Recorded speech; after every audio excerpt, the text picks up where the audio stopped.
The most terrifying stands Gold Experience Requiem. If there was a video with a mythic hype behind it, it would be this video. The amount of comments debating me or asking me to talk about this stand in this series is ginormous. Due to the complexity of the stand, I've held off for a very long time, but thanks to the homie Jobber and me kind of debating and talking about this stand in private, I think I finally can make a video about this stand proper. Of course, starting off the musical reference to Gold Experience Requiem. I've explained it in a previous video with Chariot Requiem, but basically Amadeus Mozart makes his composure Requiem but dies before he could finish it. Eventually later on, one of his students would eventually come to finish it, of course being a parallel to where Polnareff dies with the Requiem arrow, but eventually with the struggle to fight Diavolo, Giorno eventually picks up the arrow and achieves a controlled Requiem, unlike the Berserk stand Chariot Requiem. In the Jojo Vela, Araki even states that Gold Experience Requiem is just the evolution to Gold Experience, kind of showing aspects of a flower and the Requiem arrow. With a musical reference and Araki's comments out of the way, we can finally talk about GER's powers and abilities, and let me tell you, they are insane. GER is consistently stated in universe and outside, thanks to a couple guides and Araki himself, that it is so powerful it exceeds all previous stats, abilities, and notoriably attack power, and cannot be compared to any previous stands. You can assume that, thanks to these guides, that GER is the ultimate stand. Gold Experience Requiem stats are also consistently shown to be none, helping the previous fact that its powers and abilities are so far above everything else that they can't be represented, kind of implying some internet debate that GR has a no limits fallacy. GR even mentions itself that no matter what ability a stand has in JoJo, GR itself will be above it every single time. And with that being said, we can actually scale off of probably the most scaled stand in the entire series, and said previously to be the ultimate stand, Star Platinum the World. The reason why I'm using Star Platinum is just because he's super consistent and we actually have some like actual numbers to go off of here, and a lot of statements and stand stats. So with the previous GER is above all previous stands in the series in terms of abilities and powers, this should mean that Star Platinum's city level feat with the sun should mean that GER should be at least at that level or higher. And seeing how the actual statement says, you know, GER is above all stands, it should technically be higher. But for whatever reason, if you are contentious about this argument or even comparing these two stands in general, there actually is some evidence to support that case, but I don't think it's true. During a part 6 stand stat guide, Star Platinum is stated to be the strongest or the ultimate stand, depending on the translation. Some people consider this to be a defining point that Star Platinum is stronger than GR, or, you know, GR is just not that good or hyped up to be, you know, the ultimate stand. Now, there are two ways to look at this situation. The first being that Araki has two different variations of an ultimate stand, one that's physically powerful with speed behind it and that can be physically measured, and the second being a transcendent stand that can't be measured and is above reason and logic, and just it kind of almost works on its own accord. Now, the second way to look at it is kind of long and you have to go through a lot of loopholes and kind of say, maybe. Did Gold Experience Requiem exist during part 6? It's kind of semi-implied that GR does not exist anymore and needs the arrow to come back. For anybody doubting this perspective, look at Killer Queen. Once it got hit with the arrow and gained Bites the Dust, the arrow never left the stand. But with GR, it showed that it's embedded on its forehead, and after Diavolo is defeated, the arrow leaves Gold Experience Requiem and is now in Giorno's hands. Plus, you can also look at Polnareff and how he took away the arrow from Chariot Requiem and then it disappeared. Now, this argument only works if you believe, you know, Killer Queen Bites the Dust is a Requiem, and you completely throw away the fact that Trish said that, you know, the Requiem arrow is eternally tied to Gold Experience Requiem. And due to the almost fanfic interpretation of the second part, I just can't believe it's true. Not to mention the fact there are two stand stat variations for Star Platinum in part 6, one from the Jojo Velar and one for an in-part version of it. And the in-part version of it doesn't state that Star Platinum is the ultimate stand. That could imply that either Made in Heaven is now, or Gold Experience Requiem. With all that being said, the destructive capability and the physical strength of Gold Experience Requiem should be above a stand like Star Platinum the World, and can be considered the ultimate stand, quote unquote. It's also stated by Polnareff the original point of the arrows was to achieve a power like an almighty god, and since the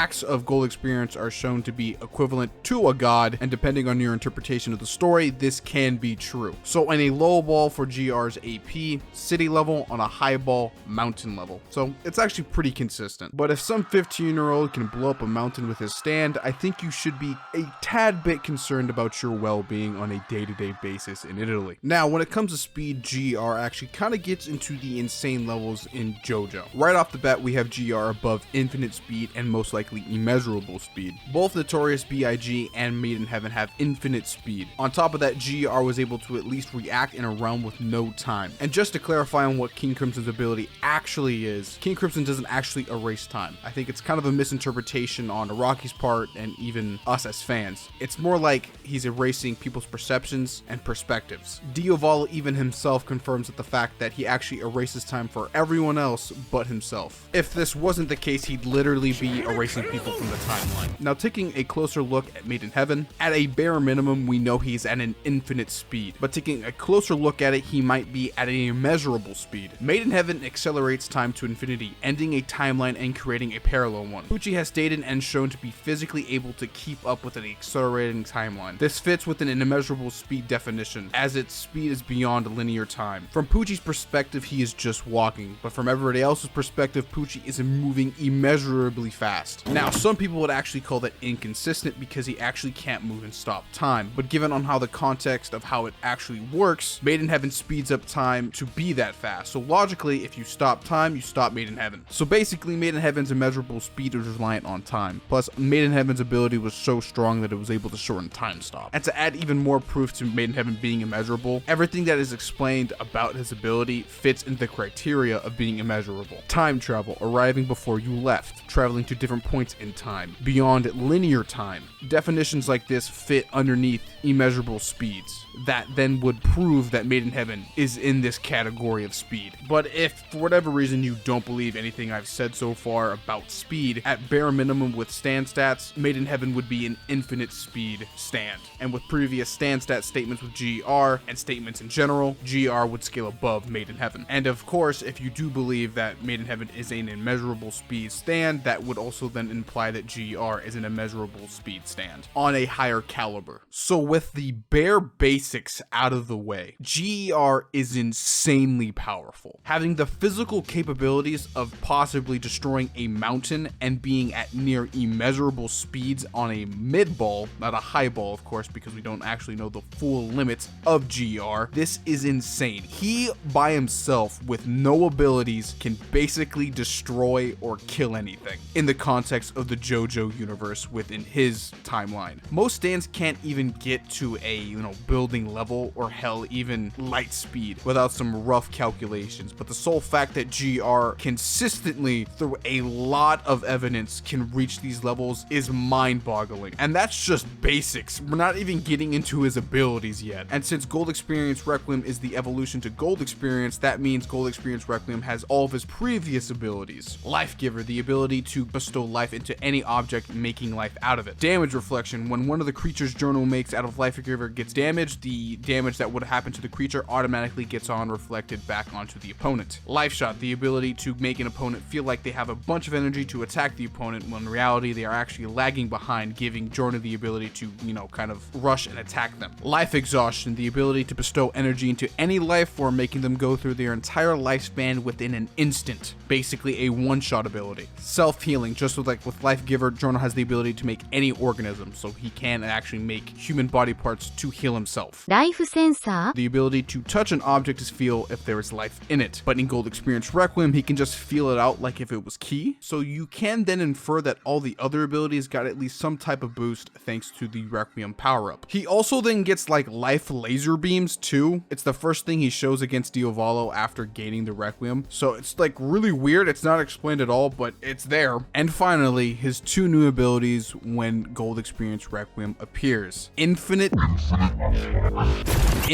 Death and Return to Zero. Gold Experience Requiem has a semi-passive ability to revert any attack to zero and will itself to zero as well. It is technically a form of causality manipulation, removing and preventing an effect and only leaving a cause. There's a specific requirement for it to revert something. It requires the manipulation of the attacker's will and actions right before an attack lands, thus preventing implementing the effect and reverting everything to 0. And defining will within the case of JoJo means your soul/fighting spirit. Returned to 0 is busted. I'm just gonna flat out say it. No matter what you try to do to this stand, you are not going to affect it at all. Possibly being as fast as Gold Experience Requiem itself being immeasurable, you cannot outspeed the ability. Not to mention the fact that the ability in and of itself removes the attack. It is probably one of the more busted abilities in all of fiction. Gold Experience Requiem has way too much. Its kit is way too massive. He has everything: self-healing, life-giving, the ability to make your attacks literally useless, having an extremely high AP and massive speed advantage over pretty much a large majority of anime characters is just insane. If you were to encounter Gold Experience Requiem through, I don't know, time travel or, hopping into alternate universes, you're not gonna win.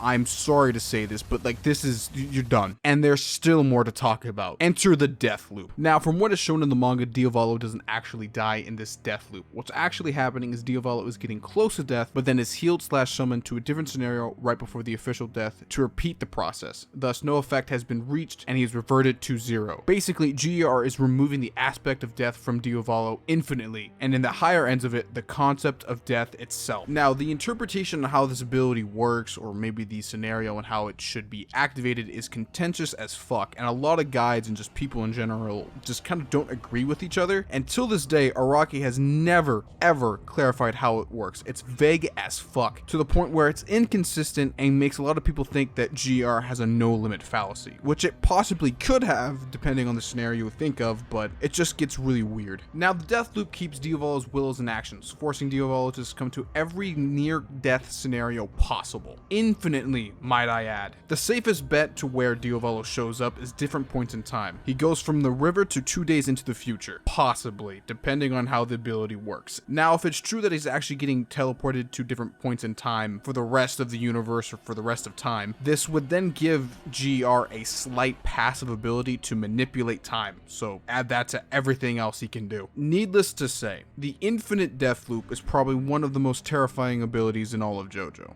Think of every atrocity a human can do against another human, and then anything the universe can do against a human. It's an unfathomable amount of death. Any evil action that has ever happened to a human has now been bestowed upon Diavolo for the rest of eternity. It's kind of almost a really weird, morbid thought process to think about all the scenarios that could possibly happen to you. Almost kind of in a cosmic horror type of sense. Now, aside from the death loop being probably one of GR's greatest feats, there is still one more we need to talk about. The fact that GR was able to erase time is definitely a universal plus feat. We know that stands like the World and Star Platinum of the World have the ability to affect time around the world. Due to Made in Heaven fighting Star Platinum of the World and Star Platinum stopping time, and Made in Heaven not being able to react to it, or being stopped by it, would then imply that Star Platinum's time stop affects the entire universe when he stops time. Therefore implying that a stand like King Crimson, who has the ability to erase all of time within a fragmentary moment, would affect the entire universe, therefore meaning that GR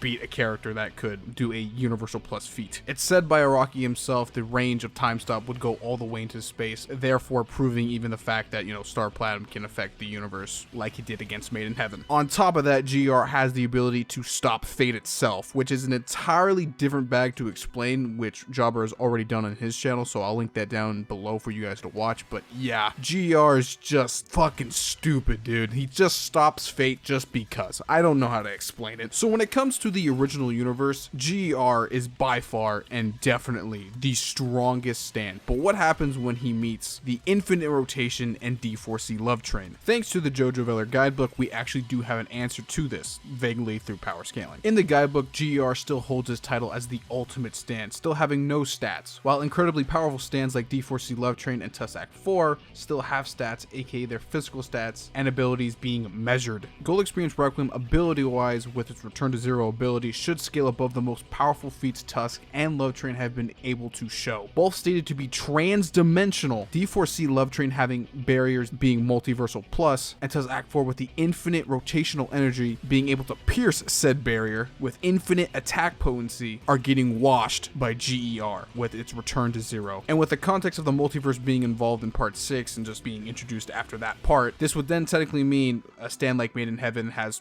universal plus implications, meaning that since GER is technically within that timeline supposed to be stronger than Made in Heaven, that would technically mean on a mid ball, GER is multiversal plus, and on a downplay is universal plus, which is still insanely powerful. It makes total sense for the past 2 decades why this stand was considered one of the strongest things in all of fiction, and in my opinion, one of the most terrifying stands. Just pray to something that you never get caught in an infinite death loop. Well, that's going to be the end of the video. Like, comment, share, subscribe, follow me on Twitter, stay hydrated. See you in the next one, ladies and gentlemen.